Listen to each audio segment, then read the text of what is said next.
Hi there, how's it going? I've not long returned from France where I taught a 3-day workshop courtesy of Systema.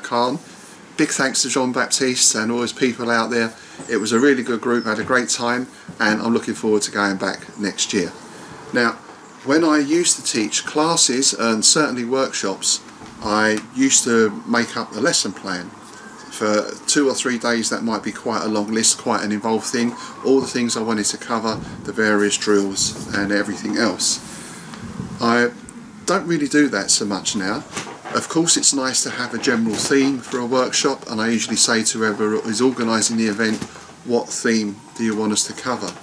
But what I then like to do is say to the participants, do you have any questions? Is there anything you'd like to ask?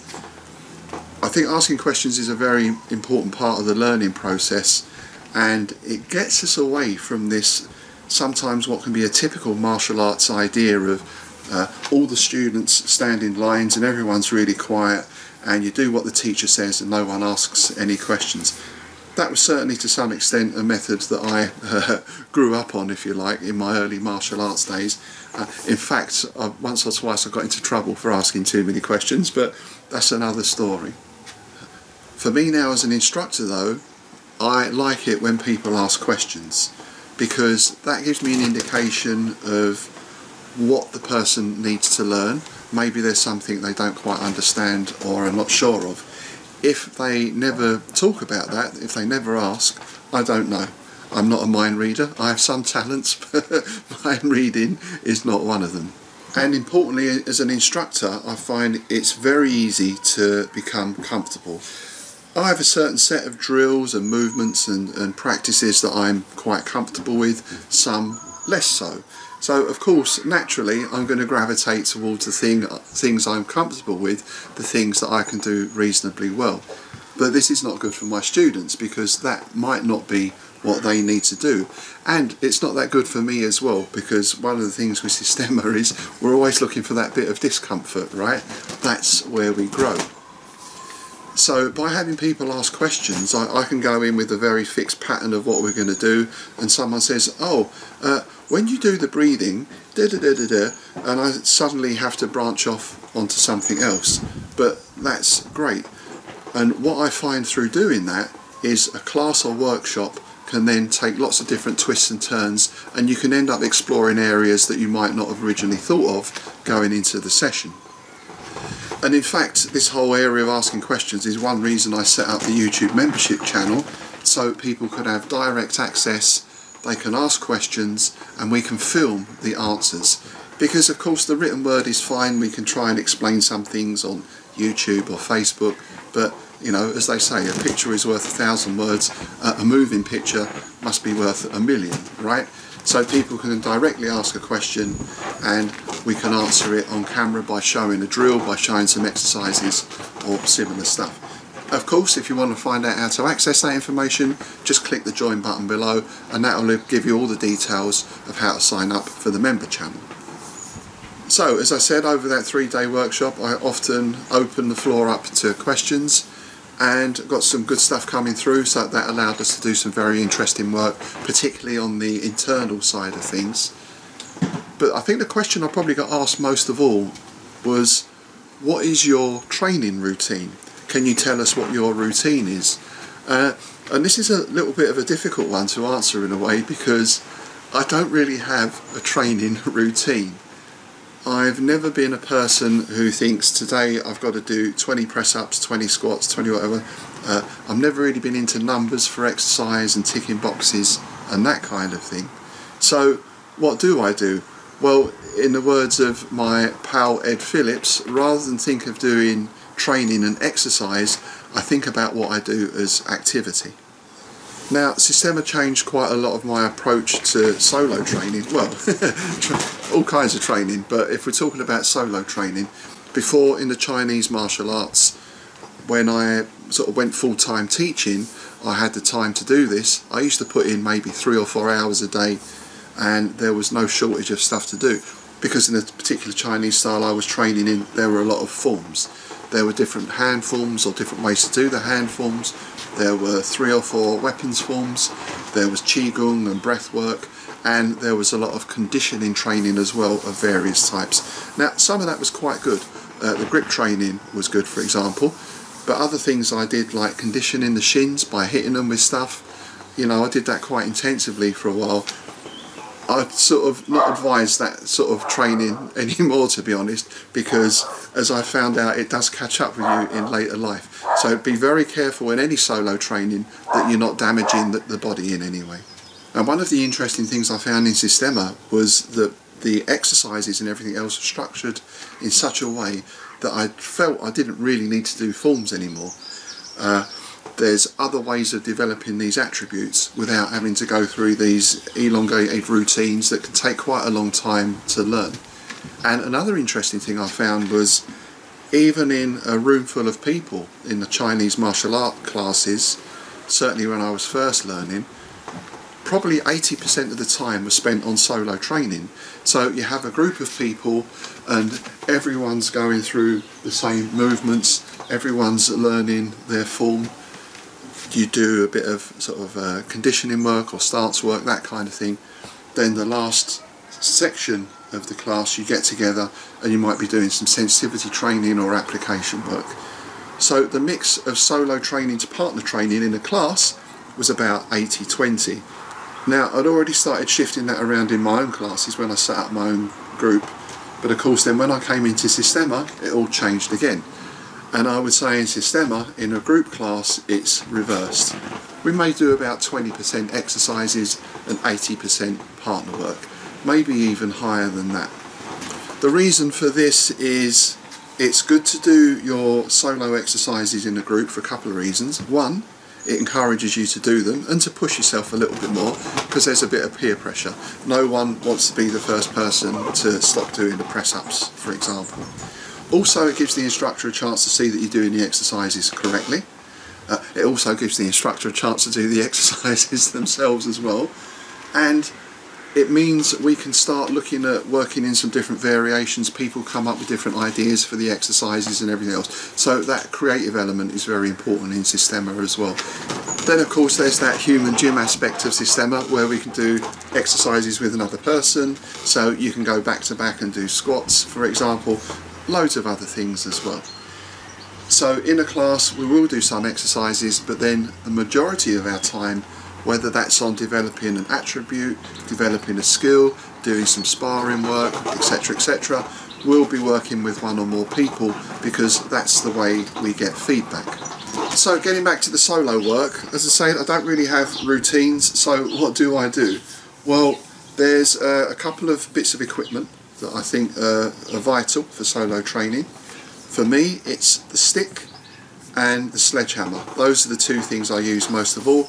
Of course, there's also other stuff. You can use kettlebells, stretch bands, using weapons, knives, all that kind of thing.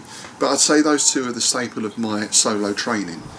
Underpinning that, of course, is the breath work, which really see, this is where we get into this idea of exercise and activity. I could come out here into my little training area and I think, right, I'm going to do some breathing. And I'm going to take 10 breaths and I'm going to hold one for a count of 50. There, that's my breathing done. Do I stop breathing when I go back inside? Do I stop breathing when I'm out driving and someone cuts me up? Well, no. So your exercise should be an activity, should be something you're doing and aware of all the time. And of course there's multiple opportunities throughout the day to be focusing on your breath work, right? Whether that's stress or whatever it is. So again, it's not something I see as a box ticking exercise, right, I've done my breathing. That's something that becomes part of what I do every day. If I'm looking at more specific exercises, of course we have the main three. We have the press-ups, we have the squats, we have the sit-ups, leg raises, and so on and so on. And as I mentioned earlier, there's so many variations on all of these that you should never get bored of doing them. You can always find a different way to challenge yourself with those. Having said that, I generally keep those quite simple. I tend to do those exercises quite slow, for example. And my general pattern of daily training is to come out when I've got 10 minutes spare or 20 minutes spare and fill that time with some sort of activity. So first thing in the morning when I come out, I might do some breathing and stretching, maybe some moving on the ground just to get the body limbered up. Later on in the morning I might pop out again, I'll do some work with the sledgehammer and so on. I think in a way it's a little bit like diet, or should be like diet. We should listen to our body, and our body will tell us what it needs. If I'm really hungry, then I need to eat something, and my body should be attracted more to one type of food than another. If I eat a huge amount of junk food in one go and I'm kind of full, the stomach's full, but I'm going to cram in a chocolate milkshake and I'm going to have all this as well, yes, the body becomes full, but it also feels not good, right?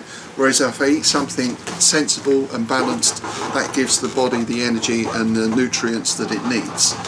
So to some extent, with your routine, you listen to your body. Perhaps you've been sitting down all day at the computer and your shoulders are a bit stiff, it's been a tough day at work, so it makes sense then to start working on the shoulders, maybe get the stick out, start doing some of that mobility sort of work and so on. You need to keep up a balance, of course, of your mobility, your general strength, and also, I guess, what we might call endurance, or you're sort of training willpower in a way. So things like those slow exercises or the static exercises are very good for building up that idea of working through discomfort, feeling where the tension is in your body and using the breathing to get rid of it. I have had in the past a couple of times people ask me, oh, can you write me out an exercise routine? And I always say no. There's a couple of reasons for that. The thing is, to me, if you come into class or if you go on YouTube or anything else, there's a ton of exercise ideas. You shouldn't be short of ideas. The other thing is, if I have to write you out some sort of list that you then look at and stick to, you're abnegating responsibility for your own training. I'm certainly happy to give people ideas, but to then think I have to formulate this into some sort of program specifically for you is not really, for me, what Systema is about. I mentioned before that idea of being creative in your training and listening to what your body needs at the particular time. That's a very important aspect. And one thing I have found, maybe since lockdown, I don't know, maybe we're still feeling the effects of that, is that people have become far less engaged than they used to be. People are far more ready to sit back and just be a passive consumer rather than actually go out and actively get engaged in something. So to me, if I present you with this nice routine and you look at it and psychologically you feel like you've got something, right? You feel like, oh, and you sort of feel like you've done it because I've got a routine. Now, whether you actually do it or not, that's another question, and I think we probably know the answer to that most times. It's a bit like buying the gym membership, right? Oh, I've got the gym membership, so there we go, I'm fit now. You've only been once in 6 months. Yeah, but I'm a member of the gym. So you have to break out of that mindset and take responsibility for yourself. As I said, I'm certainly happy to give people ideas for exercises because there are tons of those and you should be able to come up with a lot yourself. But if you're looking in your training for an experience where you sort of stand there and someone tells you what to do and you don't really have to think very much, that's okay, I'm not knocking that, that's fine, but that's not really what Systema is about, in my opinion. So there we go then. The answer to the question, what is your routine, is, well, I don't really have one. I fit in exercise and activity as I can throughout the day, and I try and make sure that I'm carrying those principles of those exercises and activities into my daily life. So as I said, it's getting this shift in your head away from practice, training and exercise into activity. So then, should you be involved in any sort of stressful situation, whether that's physical or non-physical or whatever, all that training you've done should automatically kick in, rather than you have to in your head switch to, right, now I'm in training mode, now we can get going. These things should all become part of you, should become very natural, and one way to do that is to break out of routines, and it's an old cliche, think outside the box a little. So there we go, those are some of my thoughts on the subject. Do let me know what you think, perhaps you agree, perhaps you disagree, pop a comment below. And of course, don't forget to click that join button below to get access to all our instructional content on the member channel. As always, please like, share and subscribe. Thanks for watching. I'll see you next time.